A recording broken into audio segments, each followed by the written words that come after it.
একটি নলাকার ট্যাঙ্কের ক্ষমতা অর্থাৎ তার ভলিউম বা ক্যাপাসিটি আমাদেরকে দেওয়া আছে 2376 মিটার কিউব। যদি ট্যাঙ্কের ব্যাসার্ধ 21 মিটার হয় তাহলে ট্যাঙ্কের গভীরতা বা উচ্চতা কত?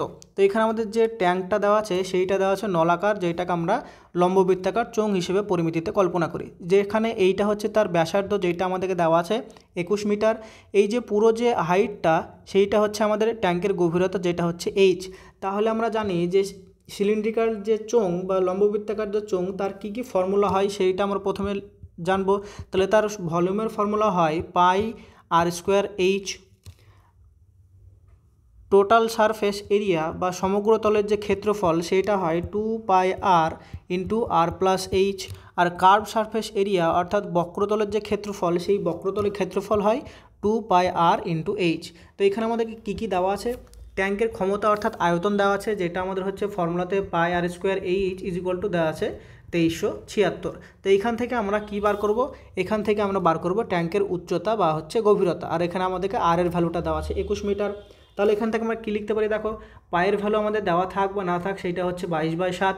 আর মানে হচ্ছে আমাদের 21-এর স্কোয়ার, তার মানে লিখতে পারি 21 মাল্টিপ্লাইড বাই 21 মাল্টিপ্লাইড বাই এইচের ভ্যালুটা আমাদেরকে বার করতে হবে ইজ ইকুয়াল টু 2376। এবার 7 দিয়ে যদি 21 কাটি তাহলে পাই 3। তাহলে এইচ ইজ ইকুয়াল টু আমরা লিখতে পারি 2376 divided by 22 multiplied by 3 multiplied by 21। এবার এইখানে আমাদেরকে করতে হবে কাটাকাটি। তাহলে এখানে দেখো, প্রথমে যদি 2 দিয়ে কাটি তাহলে এখানে 22কে যদি 11 দিয়ে কাটি তাহলে সুবিধা হবে। 11 দিয়ে 22 কাটলে পাই 2, 11 দিয়ে উপরেরটাকে কাটলে পাবো আমরা 2, 22, তাহলে 1 থাকে 17 থাকে। তাহলে এখানে আমরা পাবো 1 দিয়ে কাটলে হচ্ছে 11, 6 থাকে 6 11 হচ্ছে 66, তাহলে পেলাম 216। এবার দেখো, 3 দিয়ে যদি 216কে কাটি তাহলে এখানে আমরা পাবো 3 7 21, 3 2 6, তাহলে এখানে আমরা পাবো 72। তাহলে এখানে আমরা এইচ ইজ ইকুয়াল টু লিখতে পারি 72 multiplied by 2 divided by 2 multiplied by 21। আবার 2 দিয়ে 72 কাটলে পাই 36। আবার দেখো,